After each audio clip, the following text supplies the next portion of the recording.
Welcome to another episode of Real Talk.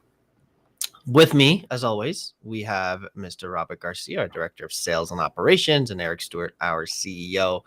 And I'm Amir Tabrizi, the Director of Marketing here at the Eric Stewart Group of Long and Foster. Today's topic is one that I think everybody, whether you're a buyer, seller, agent, the parent of the seller, the mother of the buyer, whoever you are, you feel this at some point. We're going to talk about the difficult sale and what happens when you're walking through the new property that you've either just purchased or about to purchase, or you're getting ready to list it, whether you're the agent, the buyer, or the seller. What happens when those major defects come up and how do you handle it? I'm going to talk about Real Talk really quick, and then we're going to go straight into this. So Real Talk is brought to you by the Eric Stewart Group of Long and Foster. We are here to help you navigate today's crazy real estate world. We will be discussing buying, selling, and everything in between. Now, Real Talk is not just for consumers. It's also for our fellow real estate agents as well. And I think Eric just lost us for a second, but that's okay. I'm sure he'll come back. To our fellow agents and anybody who's interested in real estate. So you guys just saw Eric fall off, but I'm sure he'll come right back.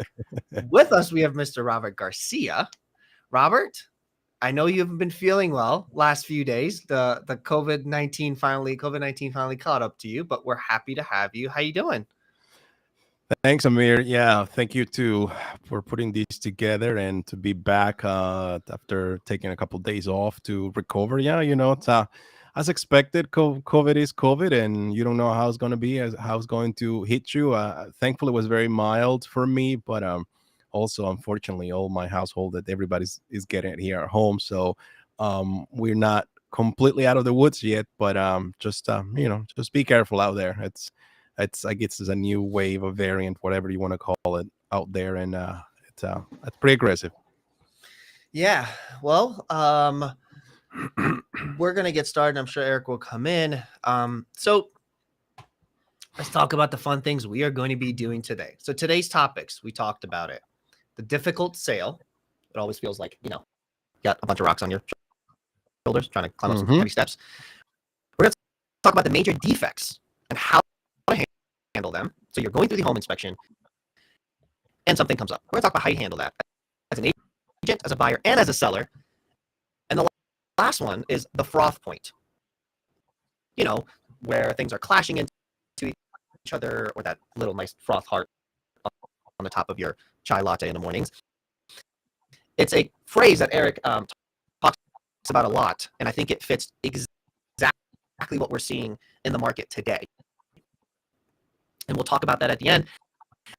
And as always, if you guys have any questions, whether you're watching us on Facebook, YouTube, or anywhere else, feel free to drop a question in the comments. We'll make sure I ask that from the guys here. And then we'll also, if you guys have any, comments, questions, concerns, or anything else, and you want to get any of our guides, feel free to call us at 800-900-9104. That's 800-900-9104. Or send us an email at marketing@ericstewartgroup.com. Without further ado, Mr. Garcia, the difficult sale. Difficult, yes. Impossible, no. So there is a difficult point in any sale, right? Whatever side you're on, whether you're the agent dealing with an estate sale that has 6-7 people, children are in there, or you are the listing agent and you're navigating the 141 pages of disclosures, laws, and all this stuff, where you're the buyer side, right? There's that emotional decision in it. I think I lost those guys. So we're going to talk about the difficult point. And that difficult point is, we experience it in a lot of matters, right? And as agents, how you handle it is really key, right? How you handle that difficult point is key, because a lot of us are making this emotional decision. Myself, when we just bought our first house, every house has a difficult point. Every sale has a difficult point. And how you handle that difficult point is huge. It's very, very huge. We have Robert back with us. Hey guys, sorry. So that difficult point is huge, and it happens everywhere, right? It happens in any part of the transaction. So, Robert, we always say the agent wears multiple hats. This is where the coach's hat comes on. So, tell me, what are some difficult points when it comes to buying, selling, or even being an agent when it comes to doing all that stuff? And I know it's a loaded question. Yeah, it's a big laundry list actually that I could overwhelm people, but I'm not gonna do that. So thank you for asking that, Amir. So, yeah, let's be honest, right? Real estate, it's all about dealing with decisions that have a very big long-term impact, right? If you're thinking you're going to be living in this house for the next 30 years, the decision you make today is going to have a huge impact for the next 30 years for you and your loved ones. So knowing how how to approach this, it's very difficult, and also having the right coach next to you, because we're going to be dealing with emotions, we're going to be dealing with problems, we're going to be dealing with finances, we're going to be dealing with inspections. So knowing exactly how to approach it, it's just alone a whole, you know, class that realtor should be taking. No, and no, I'm not kidding about that, because they don't teach you this when you're getting your license. So this is the only way you learn it, as you go through the process. But it's very important to know how to approach this and how it can be a win-win situation. And let's be honest, there are going to be some transactions that you're not going to be able to save, and they're just going to have to go and die, and then the buyer has to restart the search, or the seller has to go back and look for another buyer. Yeah. I mean, there is the difficult point is always there, right? That difficult point of making sure that this huge emotional decision that we're making is I mean, there's so many emotions built into it. I mean, when we just purchased our house, in 2020, I remember walking through multiple houses and with you, Robert, and you and I would immediately go to, well, this is wrong and this is wrong. And my wife would go, what do you have to say that's positive about it? So we had a rule. If you walk into the house, you have to point out 2 or 3 things positive before you say anything negative.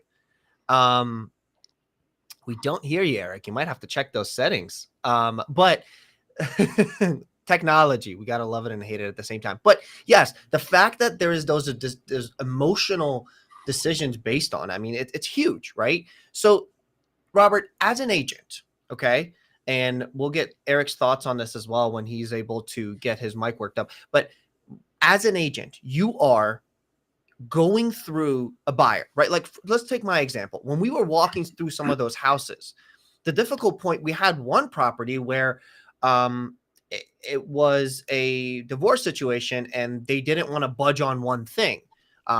So that difficult point as a buyer, how can an agent handle that? Because, take the example that I just gave you. What would you do as an agent in that moment to walk your clients through it, but also try to save the deal? So that's a great question. It's remember, at the end, it's the end goal is to help your client buy.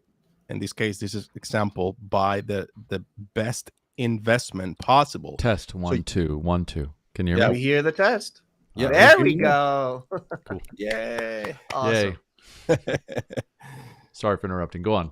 Yeah. No, that's fine. So what is most important at that point, Amir, is that we have to look at what we're dealing in the present, and is this going to have a negative impact to the sale of the property. So it is one thing when you buy a house that perhaps it's on a cul-de-sac, for example, right? It's a very private, if you're going to have kids, that's the location you want to have. But at the same time, what if there's some other issues with that property, but you're going to have to sacrifice one for the other? It's a whole different story when you're going to be buying a house that is on a busy road, there is no privacy, and you're planning to have kids. That's where you have to make sure that you're helping and coaching your clients to make the best decision. And if your client has to sacrifice at that point the the desire to purchase the place and go to a Mhm. different direction, you're going to have to do it. But it has to be, can it be solved or it cannot? And if it cannot be solved, then what are going to be the negative impact? Can somebody live in the property like that forever? I always tell Right. people, look at a house like with the eyes of an investor, right? At some point down the road, whether it is 5 or 30 years from now, you're going to sell that house and you want to have the best Right. return on investment. And that's how investors look at properties most of the time. Is it going to really have a good return on investment? So that's kind of like the approach. I know there's more than that Sure. on the specifics, but that's kind of the approach. Well, that's good to hear. And Eric, I would love to hear from your perspective because I know you're the expert with selling houses that back to a power line. Um, um, Sure. so again, guys, if you guys have any questions, feel free to drop them in the comments. I'll make sure I get these guys to answer those for you. Remember, even this isn't just for consumers, guys. If you're agents, you're listening to this, you have some questions, you're dealing with a difficult situation now. You got over 50 years of experience between these two guys here and billions of dollars sold. So take advantage of this time and ask questions. Eric, what we were talking about is, and you and I were talking about this a little bit yesterday, is the difficult sale, right? And what you mentioned to me is that every sale has that difficult point. Briefly give us, kind of drill down into that a little bit. And then I would love to hear from your perspective. Let's talk about those power lines, as I was joking, but seriously, let's talk about those power lines. And then one thing is, what are some other difficult points and sticky points that people can experience when it comes to selling or buying a home? Great. So the word commission literally means to put together. Co is together. Mit is to put. And so real estate agents get paid for putting it all together. And every sale has something in it. Even if you get a cash buyer who wants to settle in a week, like I've got right now, a condo for $175,000, and the buyer wanted to settle last Friday, but the title couldn't be pulled in time for that to happen. And there were a couple things that came up in the inspection, which again, we're getting home inspections now on our sales. So a little more friction in time, negotiating out what's going to get done, what's not going to get done, delivery, the condo documents, getting things done in a timely fashion. So it's, I think that there's always going to be a challenge. Sometimes it's a relational challenge that you have with your client because of attitudes or a communication style. I have a client that I'm working with right now, and she's very emotional, and so her emotions tend to get the best of her consistently. And so the start of any conversation is, I don't think this should be happening, or this should not be like this. In other words, she's on the defensive consistently, which is again not a reflection of me as much as it is the way she approaches things. And so it's important for me to step back from that kind of reaction and recognize this isn't me. Even if she addresses me in a way that is up in my face, it's like, just recognize she doesn't understand the process. And I'm here to guide her through it. That's my job. So difficulty shows up in many forms. Sometimes it's an estate and you're dealing with 5 or 6 kids all trying to work together, and who's going to get the stuff picked up and who's going to clean, and one person ends up doing more work than the other. And so you're dealing with the psychological kind of playing counselor a little bit while you're guiding that and still moving the ball down the field, still getting the sale done.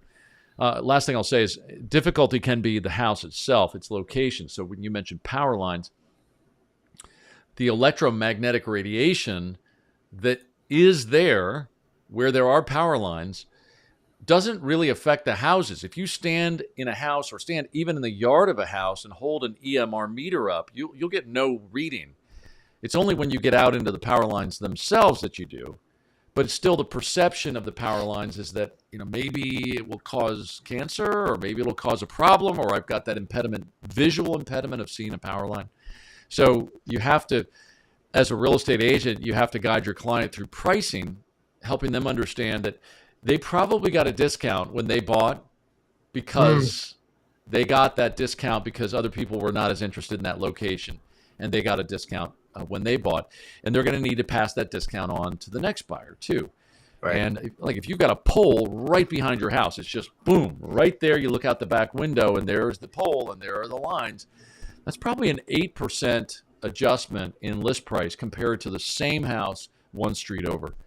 If it's across the street from the power lines, but you see the power lines, but they're not right on you, it might be 6%. If it's, they're not too far, it might be 3%. So you just gauge that. Yeah.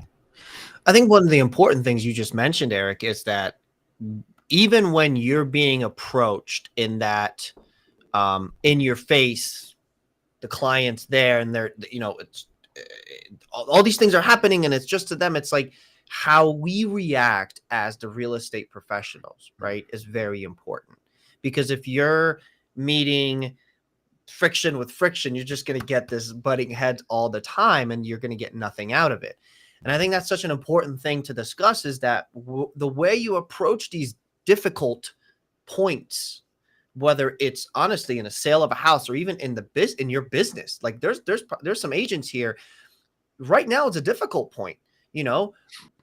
Rates are going higher. People are tired of losing out on contracts. Listings may not be getting as many. So there's difficult points in everything. And from a marketing perspective, and I don't know if you have anything to add, Robert and Eric, from a business owner and an operation and sales perspective, but from a marketing perspective, these moments in time, right? The recession time or what happens. And this is where businesses grow or businesses fall, and how you react to these bull and bear markets and the difficult points is what makes or breaks you, because there's a lot of scary in the world, right? We don't know what the markets are going to be like. We don't know what the housing market's going to be like. We don't know a lot of things. And this is the moment in time where consumers want to look for experts and how they want us to be able to bring the calm into the storm. And from a marketing perspective, this is a perfect time to get in front of your people and say, hey, I know it's crazy, but I'm here for you. So, Eric, from a business owner perspective, and you've seen many recessions and many bull and bear markets through your experience and through your time as a real estate agent, how would you and what do you do now to make sure that the team stays calm? Or because if we're anxious, so are our clients. Good point. And I think anxiety is running in the streets right now, right? Anxiety is running in the streets across everybody's purview. Mm-hmm. I don't care where you are. I don't care who you are. Your next door neighbors are anxious. Everybody's anxious because like the stock market this morning opened up on the NASDAQ, opened up, more than 2% lower because our inflation climbed by 9.1%, right? It's the highest increase on an annualized basis. Right. Think about that. So it's like, Are we out of the woods yet? They've raised rates. Oh, they're going to have to raise rates further. It's going to have to go higher. That means that money's going to get more expensive. What does that mean to real estate? Yeah. It's all, we all got used to comfort where everything's moving in a certain direction, and all of a sudden this action has of the river of great market has hit the ocean, which is that much stronger, and has overcome it, and basically has corrected what has been going on. We now are in a changing, anxious kind of market. So how do we handle that? So it's important that we recognize that, everything's normal, even in this moment, which means, what does that mean? It means, hey, it was never, ever, ever stable. It's never been. There's a perception of stability because, wow, prices are going higher a little bit. Everything seems good. Interest rates are lower. But goodness gracious, in my career, when I got in the business, rates were 11 to 12% when I got in the business back in 87. And that was off the high of like 20% just 2 years before that. So we went down to 2.5%, 3% during a pandemic because of concern that we didn't keep things operational. We pumped trillions of dollars into the economy, which is very inflationary, and inflation came. No surprise. We knew it was going to happen. It came. Rates have jumped. They may jump higher. Yeah. I think the thing is, again, keep a level head. And for us, it's do the basics well. Take care of your clients. Let them know. Ask them how they're doing. How are you doing with what's going on? And when they say, hey, I'm really anxious about it, say, look, I can understand you're feeling that way. I felt the same way. What I'm finding is, that's the feel, felt, found method of communication, is try to understand where people are, recognize and help them understand that you have been there too. and then help them understand how we're going to get through this. Okay. Feel, felt, found. Love that one. And I think one important thing that I want to highlight before we go to you, Mr. Garcia, and maybe you can talk to us about how you handle it from an operational perspective, and also because the agents are, you're the first line of defense for the agents, for our agents on our team. Maybe you can give us some examples of how you've been able to set that calm.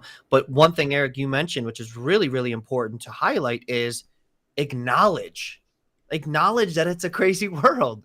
Don't put blinders on and pretend like everything is rosy and dandy, or don't put blinders on and say the world is, crashing. It's huge, because when you admit it, then you can fix it. And you mentioned something, and we're going to get to this towards the end. We're going to talk about the Froth Point, because you mentioned that there's these two forces that are coming together right now in the market with rates and inventory and so on and so forth. So we're going to talk about the Froth Point later, which I think a lot of our agents will really resonate with and understand that this is where we are in the market. But Mr. Garcia, give us some examples and some things that the agents, and honestly, this is not just even for agents, the buyers and sellers can use these methods as well. What are some things you're seeing out there?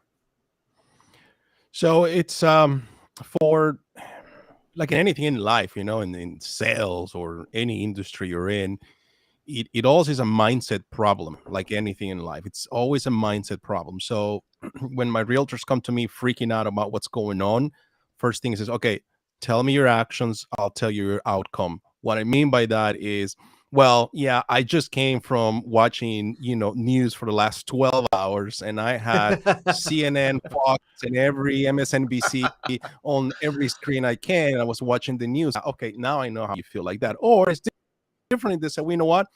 From 12 hours of prospecting, writing notes, calling my clients, sending happy birthday notes, and so on, then I know what kind of outcome and mindset these people are going to be. So it's about the actions. Now, as a real estate agent, the worst thing you can do when times change, it's not take any action. And you have to take actions on your prospecting, actions on your personal health, on your finances, because things are going to change. I mean, let's be honest, right? You see big corporations like Tesla, they announce, well, we're not going to sell as many cars in the future. We have to just let some people go. Like just that's just the way it is. Or we need to source materials in a cheaper way without sacrificing quality. So you have to do all those adjustments, but it's always in the mindset. And I always tell people, tell me when you come and freaking out, tell me what you were been doing in the last 24 hours, because I know exactly what's going to happen. And news are always going to sell whatever they need to sell, because that's their job, right? That's how they make money. But you are the one that have to bring to people the peace of mind. I had a client that recently had a transaction that fell through on the appraisal, $90,000 gap on the appraisal. It was a huge blowout for everybody, buyers and sellers. And the contract died, everybody went away, made one price adjustment because maybe we're too aggressive. I was on the listing side, but the buyers still, they were just lingering around. And I stayed in touch with the other realtor, and I just convinced the other realtor. He was saying, well, they're going to make an offer on this house. And I said, well, it's a great house, but I'll tell you why, my listing is better. And after a lot of going back and forth, we finally revived that dead contract one more time. And we just settled last week. The transaction just went to settlement last week. This is from like late March, just early July that it went to settlement. And it's just to tell you that there's no straight line in real estate. I mean, it's never going to be. You always have to take these changes and make these adjustments. But what it matters is, Eric says, we put it together, right? If it takes 6 months, it doesn't matter. You still put it together. And that's all I can probably encourage people. Just don't give up. These are not times to give up. These are times to double up on your actions. Yeah, good. I mean, yep, well said. I agree with you. Excuse me, Amir. I think that the persistency, just being persistent in your process, okay, and doing so, but also recognizing that comfort, bringing people to that point of comfort while being persistent, and recognizing that your client's emotions are going to continue to be anxious all the way till closing. This is one of the reasons why real estate agents do get paid well, is that we face all of the emotional challenge, not like buying a car, which is a very emotional process too, very difficult process. It's real quick. Buy a car, typically it's, over a few days and then the relationship is done. Real estate can be months and months and months. Sometimes there's no income. Sometimes you lose everything that you've invested because the property doesn't sell. And so we're paid well to take care of the client and make sure we lead the client. And that's the thing, as Robert said, the worst thing you can do is do nothing. If you do feel afraid, that's normal. Go out, take a walk, write down, hey, what are the things I'm afraid of? I'm afraid of not having enough money. I'm afraid of whatever. Whatever it is that you're afraid of, write those things down. Right. And then think, what are the concrete steps I'm going to take in this situation? Well, I want to lead my clients. I'm going through the process right now of getting some price adjustments with some of my clients where the price was too high for the market that we're in currently, and I've got to get my clients to see that. And doing that with enthusiasm, kindness, and enthusiasm, but also with conviction. Yeah. Hey, good news is there's still plenty of buyers. I mean, we could be in a market like we were back in 2009, where all of a sudden it was like a ghost town, right? For 6 months. We're not in that market. We still got plenty of buyers. People want to buy. Rates have gone up. The world has not crashed. So, yeah. Yeah. I mean, persistence, acknowledgement, don't give up, continue doing what you were doing, be the calm in the storm. That's all that matters. The calm in the storm. Well, if you want to become an agent, you can reach out to these guys. You can call us at 800-990-104, or if you have a difficult sale that you're dealing with now as agents. Again, our goal with this platform is to bring you information that these guys have dealt with, right? So reach out to us if you need anything. If you're a buyer or a seller and want a copy of our guides, we have a market ready guide and a right sizing guide that walks you through most of these things that we're talking about. Again, you can call us at 800-990-104 or visit ericstewartgroup.com. Now, the other sticky, anxious, all the fun words you can think of is when you're doing a home inspection, whether you're doing it as a pre-inspection, as a seller, which I know some of these things are not happening right now, but it's a point that we've dealt with at one point in our lives.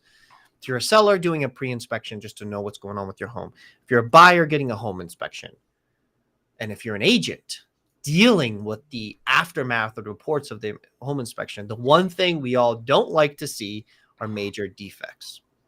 And the biggest question is, what do I do now? Eric mentioned the word commission is just bringing things together. And that's why we talked about this a few weeks ago, is like, why are some agents worth more than others?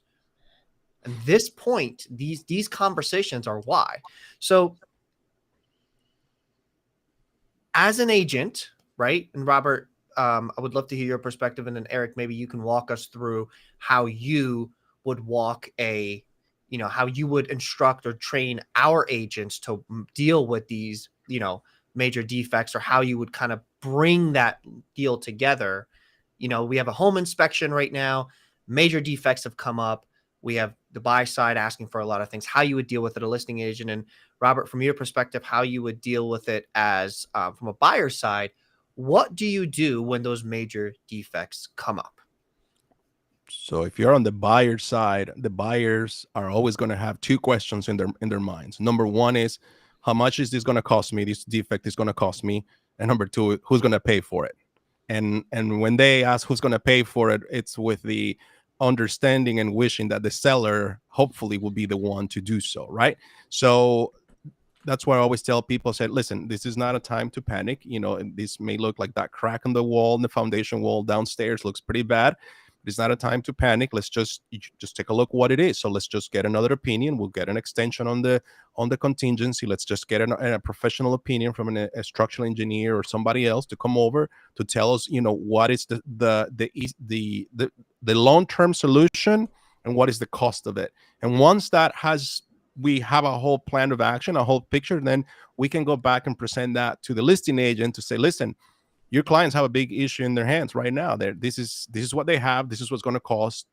Can we start working on? And then that's a conversation, and it's a negotiation again. Negotiation it opens again. Just the fact that you ratify a deal, and if you are an agent, you think you ratify a deal and you're done negotiating. No, there are negotiations even on the day of the final walkthrough that a knob of a dryer machine, it's not working or not turning, that becomes it's a negotiation, or the remotes for the garage, are not working or not syncing. I mean, we've been Dealt with there. that. Yeah, so we've been there, we've done those things. So but it really looks like that. Now if the buyer really does not want that property, then you have to have a conversation. Say, look, this is what has cost you so far to get to this far in the deal.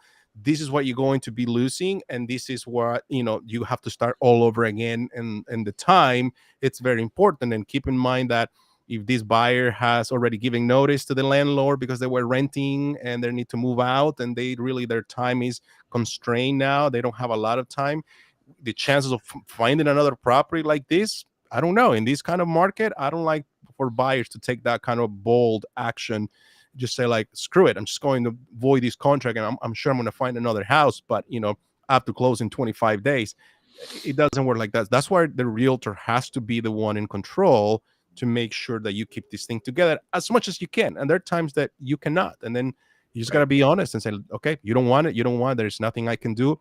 But as Eric said before, there are emotional clients, and you have to read their emotions, because sometimes they'll be frustrated. And when I sense frustration, I sense that maybe husband and wife are not getting along in the process. They're arguing over different things. I say, you know what, why don't you guys sleep over this and we talk tomorrow morning, and everybody next day has a whole different perspective, rather than try to solve a problem and at that moment of time. Yeah, huge. Eric, so we just heard kind of the buyer perspective of it, right? Like from a buyer agent perspective.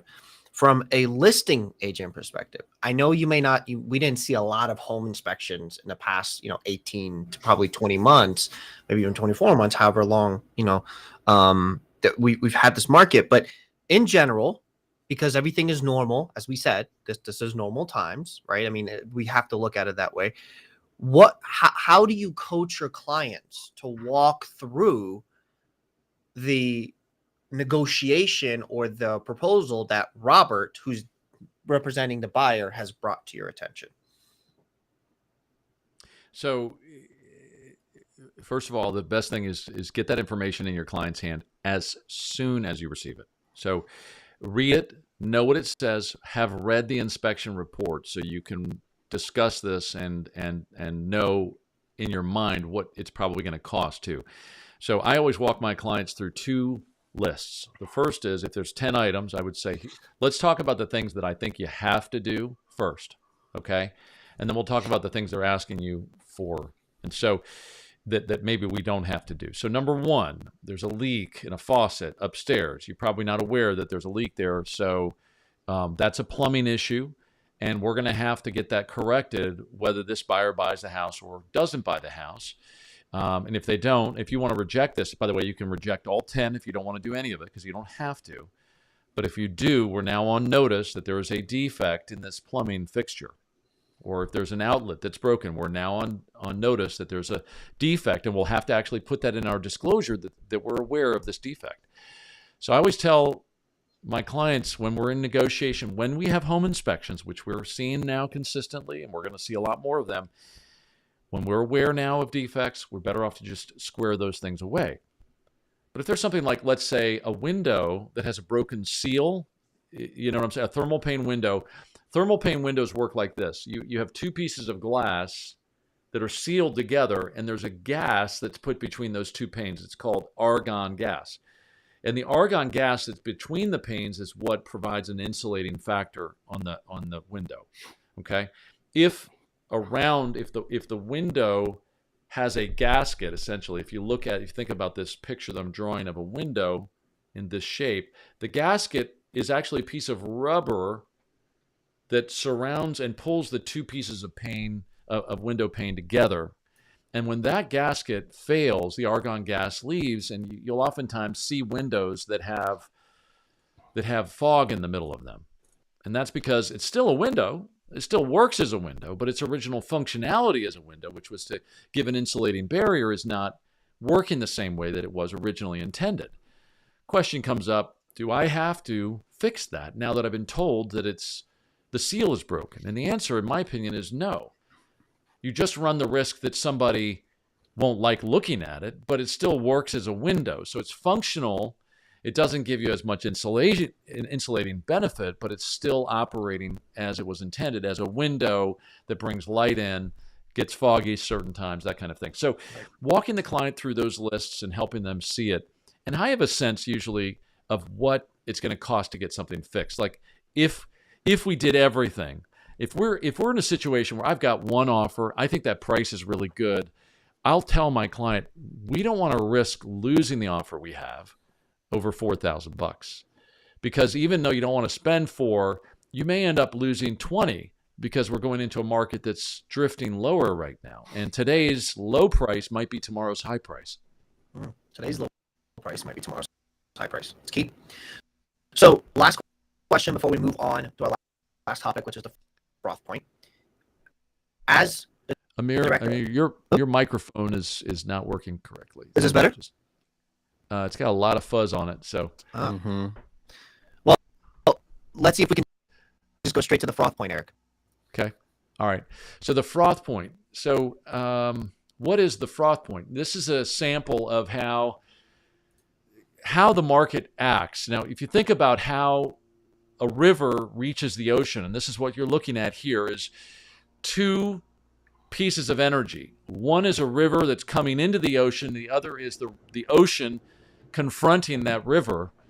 And it's a lot of volatility as a result of that.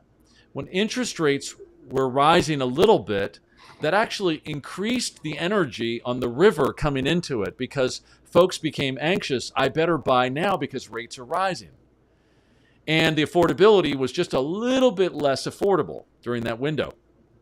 But as rates continued to rise, that started to undercut the strength of the river of demand that we had, to the point where we finally got to rates at 6%, and the energy of the ocean, that huge energy of an increase, a doubling of interest rates from 3% to 6%, plus the energy of price increase, finally brought this market to a complete a change in course. In other words, the energy of the ocean overcame the energy of the market, being a river coming into it. We were very healthy. Everything was moving along just fine. But with the inflation of the cost of money, think of how two energies, a river and an ocean, might meet. And that froth point is when they meet, and then boom, there's that moment. And that price that I was getting for houses I was putting under contract in late March and in April was just extraordinary. Anybody who was selling homes at that point in time saw that. House I put up for 1.2 sold for 1.452. I'd have a hard time getting that to 1.352 right now, because there just is not the demand. So we're about 10% below the froth point right now, and probably we'll see more pressure on that, especially if we see the inventory increase. And why would the inventory increase? Because more sellers here, prices are coming down. They hear something at last, and they're like, well, maybe I need to sell now. And they come into the market, and maybe they price too high because an agent wants that listing, and maybe they've missed the market, but it brings more inventory, and it's just, you start to see an increase, and then prices correct into that over time. Wouldn't surprise me if we see prices down another 5 to 10% if we see more inventory come into the market. Right now, inventory is still great. You can still sell your house as long as you're willing to take it off the froth point, in my opinion, by about 10, maybe 12%. So, Robert, do you have any thought on that? Yeah, no, I agree with you. I think the inventory will continue to grow, and your probably prediction of 5-10% in price change, I think we're going to see it. As already some of the big websites are struggling with the algorithms that provide a estimate, because they are completely lost. They don't know where they are in the process right now. So they're lost in it now, that will call it, because they're completely lost in the process. Lost in it. Yeah. They've been lost. They have been lost. That's where it's going to create a lot of issues for a lot of people. And even like I was recently talking to this appraiser, he was saying, Robert, we really have to scramble right now to come up with the values for a lot of the properties, because there's really not a lot of inventory, and we are at least fulcrum point where I think prices are going to kind of start seeing a little bit coming down from the highest. So that's always a process right here, where people are going to change. So you're on spot on with your prediction on prices, and probably next year, who knows how prices are going to be next year because of interest rates are going to go up again. Knowing that now we have a 9% of inflation, there's for sure another 75 basis point coming as a hike this month and maybe next month. I don't know if my mic sounds better, but good. There we go. I was trying to auto tune a little bit, maybe sing some songs for you guys, but that's okay. I'll keep that for the next show. But I think please don't sing. It's okay, Eric. I'll MC it. You can sing it. You got the better voice here. But again, I think these are some of the key factors of what's happening in the world, right? I mean, things have to adjust. You can't continue to see this. Inventory will come and go. Things will move, and as agents and as consumers, we will adjust like we have done before, and things will just go back to whatever that normality needs to be. The one thing you guys mentioned before, when I was trying to say before my auto-tune kicked in, is as an agent, right? And this is kind of for both of you, and this will be kind of our last topic we'll talk about is, and I've seen a few questions about this come in, it's how do you, and Robert, maybe you from a operational director of sales perspective, and Eric, you from a business owner perspective, and it might be kind of around the same thing. How do you guys train your agents to deal with the major defects? I know you mentioned get in front of your people, but it's different when you're training somebody else to do it, right? You know the dialogue, Eric, you know the dialogue, Robert. How do you train others? And what are some things you would tell a fellow agent or an agent on our team? How would you tell them to approach, de-escalate, and get the business from here, the defect point, the froth point of that arching hit to the finish line? Robert, I don't know if you want to, or Eric, I don't know if you want to go first. Either one of you, just feel free to jump in and go. You can go, Eric. I try to set him up first. I was thinking, okay, I'll wait for him. So, all right. So anyway, so yeah, I think that you need to decide for your client before you even speak to them what it's going to take to get through the process. Okay, so before you pick up the phone, you don't want to be calling them and asking them, what do you think we should do? Okay, you want to call them and say, I have some thoughts on this. Do you have an opinion before I give you that? So giving them deference because they're your client, do you have anything you want to comment on? And you know what I find is some clients are like, I read the entire inspection report. I'm fine with all of it. Let's do it. And they're ready to sign.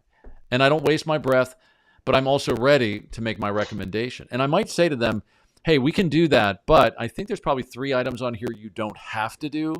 Do you want me to negotiate that? So, but you've got to have a sense of how you would negotiate through that from the beginning. And as Amir said, if you're an agent, and I don't care what company you're with, if you're an agent and you have a question about how to handle a situation and you want to reach out to us, this is our Facebook page, Eric Stewart Group of Long and Foster. You can reach out, you can submit a question. Hey, I'm dealing with this. How would you handle it? We want to be a resource to you to try to help you to grow your business and see you successful as too. Okay, so, but know where you're going before you make the call. So read the inspection, look at the list. I always take the list, and if this piece of paper was the list, I would end up writing a number down next to each item, like $250, $125. I would just ballpark it. And then I tally it all up. It's $3,750. I'll call my client and say, here's what I think we have to do. It's going to cost us about $3,750 to do it. Let's try to negotiate to $2,500 if we can, but just recognize that we may have to go up as high as $4,000. Start it like that. Okay. Right. Yeah, that's a really good point. Talking more from the agents that are very new to the business. They say, well, Robert, you've been in this business, or Eric, you've been in this business for so many years.